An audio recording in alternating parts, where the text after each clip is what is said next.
오늘 아침 뉴스 연구소. 오늘 아침 뉴스의 맥을 짚어드리는 시간 뉴스연구소. 오늘도 두 분의 연구위원 함께합니다. CBS 김광일 기자, 뉴스톱 김준윤 수석 에디터, 어서 오십시오. 안녕하세요. 예, 첫 뉴스 어디로 갈까요? 이재명 검찰 조사 중단. 일단 단식은 오늘로써 12일째가 예. 되는데 그제 검찰 소환 조사를 받았는데 끝까지 마치지를 못한 건가요? 네, 건강 문제로 중단했다고 합니다. 중요한 게 서명을 안 했어요. 이제 보통 조사 끝나고 피의자 신문조서 쭉 읽어본 다음에 밑에다가 서명하거든요. 네. 이게 읽어보는 데까지 해서 한두 시간 정도 보통 걸려요. 예. 근데 이번엔 그 서명을 아예 안 했습니다. 일단 그러니까 조사가 질문을 다 하지 못한 상태에서 건강상의 이유로 중단이 됐는데 거기까지만이라도 서명 날인을 하면 유효한 건데 네. 서명 날인을 하지 않고 나왔다. 네, 본인이 그 앞에 여러 가지 말들을 했는데 그 진술이 누락됐다라는 이유로 서명하지 않았다고 합니다. 문제는 이렇게 되면 조서 자체가 재판에서 무효가 돼요. 그러기 때문에 검찰이 이제 이대로 가면은 기소에 차질이 빚어질 수밖에 없을 거고, 네.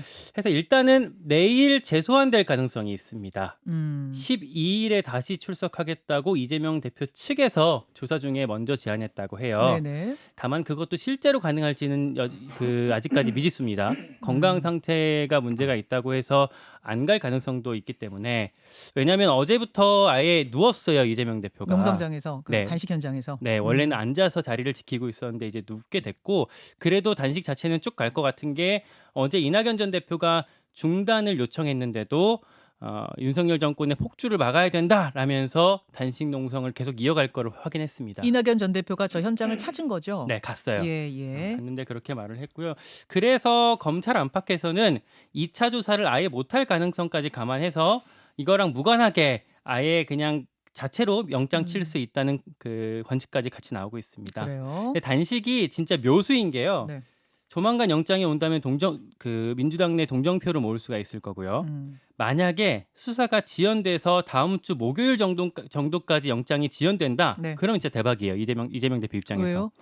왜냐하면 9월 정기국회 본회의가 21일, 25일 이렇게 있거든요. 네네. 체포동의안이 오게 되면 21일 날 보고해서 25일 날 표결하는 이제 그 예측이 되고 있었어요. 네네. 근데 만약에 21일 이후에 영장이 오게 되면 25일 날 보고하게 되겠죠. 상정이 25일에. 그렇죠. 네. 그렇게 되고, 그러면 그 다음 본회의에서 표결을 해야 되잖아요. 맞아요. 근데 그때 이제 추석입니다. 긴 추석이죠. 그리고 10월 달에는 국정감사가 있어요. 아. 보통 국감이 있을 때는 본회의 잘 안 잡거든요. 아하. 원포인트 할 수도 있겠지만 민주당이 이런 관례를 들어서 거부할 가능성이 크기 때문에 그렇게 되면 그 다음 본회의는 언제쯤이에요? 11월이에요. 그러면. 11월 겨울이요? 네, 11월까지 가면 이제 총선의 어떤 그 국면이 시작되기 때문에 민주당이 다시 똘똘 뭉칠 수가 있어요. 그렇게 되면 체포동의안을 부결시키는데 이재명 대표 입장에서 훨씬 더 유리해집니다. 예, 그런 이제 이야기, 그런 분석이 민주당 내에서 나오고 있다는 네, 거죠. 이런 것 때문에 비명계에서도 좀 지금 크게 목소리 내기 어렵다고 하더라고요. 자, 김준일 수석 에디터, 예. 어떤 부분에 주목하세요? 일단 이재명 대표 단식 효과가 뭐 이제 정치적인 의미에서 얼마나 있는지 이런 거는 이제 간접적으로 추정할 수밖에 없잖아요. 지난 이제 금요일에 발표됐죠. 지난 5일부터 사흘간 전국 18세 이상 1000명 대상으로 이제 한국갤럽이 조사를 했는데 네. 민주당 지지율이 34%가 나왔는데 그 전주에 비해서 7% 포인트가 한 주 사이에 올랐거든요.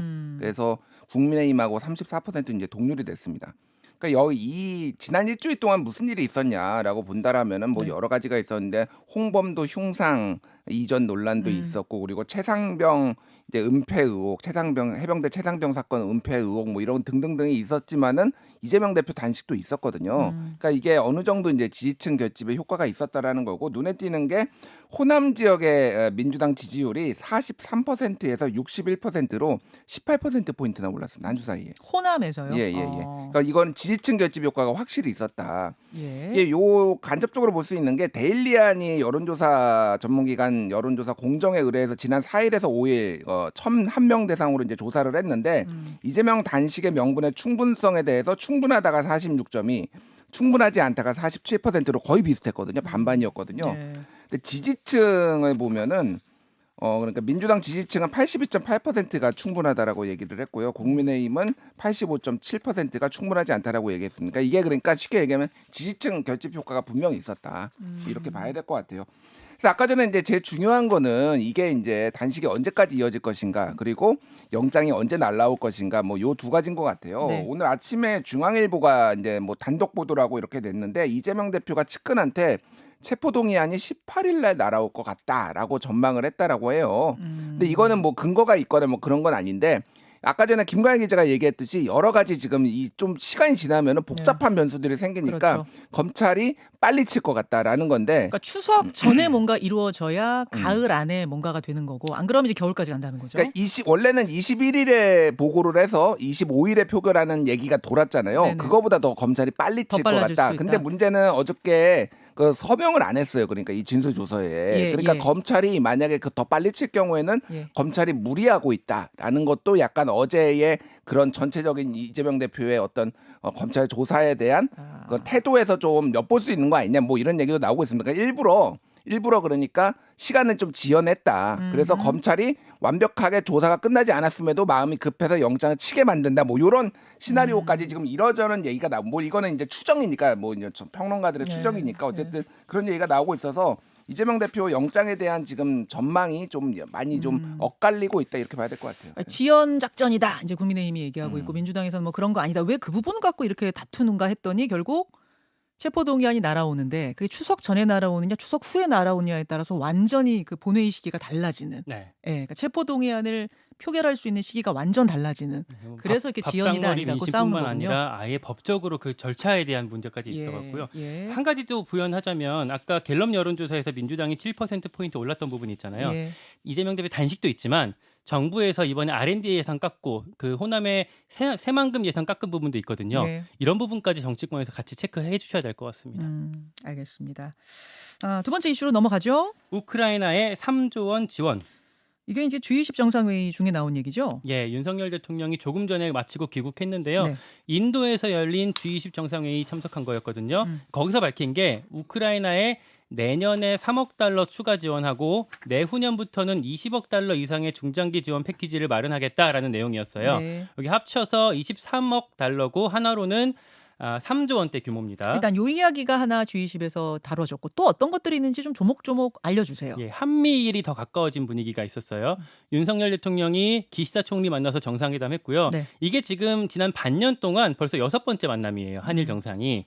그리고 한미 간에도 윤석열 대통령, 바이든 대통령 간의 만남이 지난주 토요일 하루 동안 3번이나 있었습니다. 네. 여기서 바이든 대통령이 뭐라고 했냐? 윤석열 대통령이 캠프 데이비드 3국 협력을 이끌어낸 주역이다. 이런 얘기를 하면서 농담으로 우리 집에 같이 가자 그랬다면서요. 귀국길에 같이 가자. 그러면서 어쨌든 한미일 3국의 이렇게 좀 훈훈한 분위기를 연출했고요. 반면에 북중러 움직임도 심상치 않습니다. 시진핑이랑 푸틴이 아예 G20에 불참했고요. 또 하나 김정은 국무위원장의 방러 가능성이 주목되고 있어요. 그렇죠. 러시아 블라디보스톡에서 동방 경제 포럼이라는 게 열리고 있는데 여기에 김정은 위원장이 갈 가능성이 있다고 뉴욕타임즈가 먼저 보도를 했고요. 예. 일본 NHK가 좀 더 구체적으로 김정은이 기차 타고 11일 날 출발할 가능성이 있다라고 보도했는데 오늘이 11일이에요. 오늘이 11일이죠. 네. 다만 아직까지는 막 뚜렷한 움직임이 보고되고 있지는 않은데 블라디보스톡 기차역의 경계가 강화됐다. 그리고 북한 접경 지역인 연해주 하산역에 북한 시찰단이 방문했다. 이런 보도들이 좀 나오고 있는 정도예요. 네. 북한이 한번 동선이 노출되면 그 일정을 바꾸는 경향이 있거든요. 철저하게 보안에 붙이잖아요. 비밀에 붙이잖아요. 네, 그래서 오늘이 아니라 주말에 출발할 가능성도 있다. 이렇게 예측도 나오고 있습니다. 아무튼 만나긴 만날 거다. 네, 그런 날짜만 가능성이 모르는 상황. 뭐 예. 이런 상황으로 보시면 되겠습니다. 김준일 에디터. 예. 이번 G20 성과들 좀 정리해봐야 될 것 일단 같아요. 우크라이나 3조 원 지원 같은 경우에는 이미 올해 내년 예산안 최근에 8월 말에 발표가 됐잖아요. 외교부 예산안이 역대 최고폭으로 뛰었어요. 29.1%가 뛰었습니다. 작년 거 올해에 비해서 내년 예산안이 이게 네. 역대 외교부라는 이름을 가지고 역대 최고거든요. 그러니까 1조 원 정도가 늘었어요. 네. 원래 3조 한 2천억 원 정도 됐는데 이게 4조 2,895억 원이 됐습니다. 그러니까 이게 대부분 다 요게 반영이 된 거예요, 사실은. 그러니까 이미 글로벌 중추 국가로서 우리가 ODA 이런 예산을 확 늘리겠다라는 게 윤석열 대통령의 이제 발표였는데 이게 그러니까 다른 예산 뭐 연구 개발 예산 막 이런 거 깎고 막 새만금 예산 깎고 그러면서 이제 막 이제 논란이 되는 부분들이 좀 있었죠. 여기서 이제 주목해야 할 거는 한중일 정상회담 얘기가 나왔어요. 그래서 기시다 총리 만나가지고도 한중일 정상회담 하고 일본에서 외무성에서도 지지한다, 한국 지지한다. 왜냐하면은 2019년에 열리고 안 열리고 있는데 지금 외교 문제로. 근데 한국이 열 차례거든요. 그러니까 이제 한국에서 열면은 여러 가지 이제 우리 뭐 한중일의 어떤 외교를 리드하는 윤석열 대통령 뭐 이런 거를 이제 보여줄 수가 있는 거죠. 그래서 중국에 이제 뭐 저기 리창 총리도 왔었는데 이제 시진핑은 안 왔지만 여기에서도 원론적으로 합의를 했어요. 그러니까 그래서 한중일 정상회담이 열릴지 요거를 봐야 될 것 같고 네. 성과라고 본다라면은 이제 필리핀하고 FTA 체결했고요, 공식적으로. 예. 그리고 인도네시아하고 22개의 양해각서, 여기는 뭐 핵심 광물, 원전, 모빌리티 등등이고요. 그리고 인도하고 포괄적 경제 동반자 협정 개선 협상을 진전하기로 해서 이런 뭐 세일즈맨 외교 이런 것도 상당히 진척이 됐다. 이런 걸 좀 평가할 수 있을 것 같습니다. 알겠습니다. G20 성과들 정리해봤고 세 번째 이슈는 뭔가요? 모로코 지진 사망자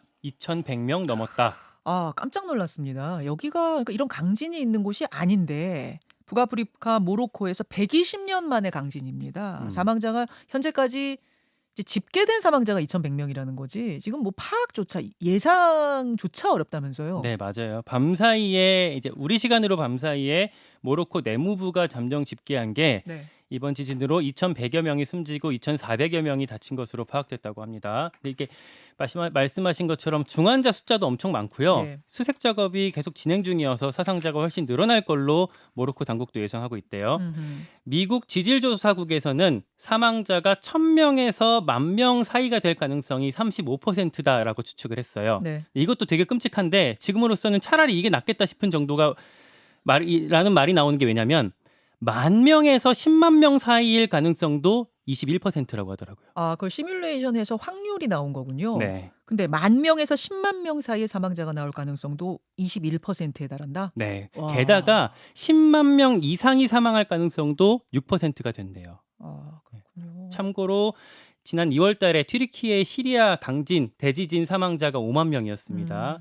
이번 지진이 아까 오프닝에서 말씀하신 것처럼 미국 지질조사국이 파악한 규모가 6.8이었고요. 네. 모로코 지질연구소가 추정한 게 또 7.2였습니다. 규모가. 네.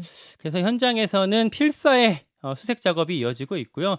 72시간 골든타임 오기 전에 최대한 좀 살려보려고 노력하고 있습니다. 근데 거기가 산지고 또 도로도 제대로 좀 이렇게 놓여져 있지 않아서 그 수색 작업에 어려움을 겪고 있다고 합니다. 아, 김주인 에디터. 네. 이렇게까지 사망자가 늘어난 피해 규모가 커진 이유는 뭐예요?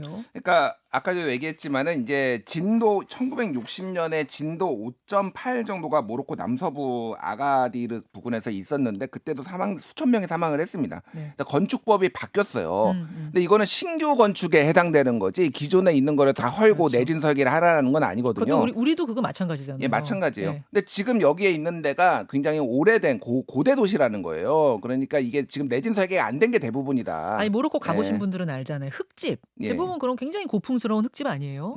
예, 그런 그러니까요. 곳에서 지금 지진이 예, 발생. 그런 곳에서 이제 지진이 발생을 해가지고 이게 그러니까 지금 심상치 않은 게 어쨌든 튀르키예 지진도 지금 피해자가 속출했잖아요. 그러니까 이때 지금 지진들이 굉장히 많이 발생하고 있다. 뭐 그래서 어쨌든 굉장히 우리나라도 조금 이 지진 가능성에 대해서 완전히 안전하지 않기 때문에 그런 부분 좀 점검을 좀 잘해야 될 것 같습니다. 자, 예, 안타까운 소식들까지 정리해드렸습니다. 두 분 수고하셨습니다. 고맙습니다. 김현정의 뉴스쇼는 시청자 여러분의 참여를 기다립니다. 구독과 좋아요, 댓글 잊지 않으셨죠? 알림 설정을 해두시면 평일 아침 7시 20분 실시간 라이브도 참여하실 수 있습니다.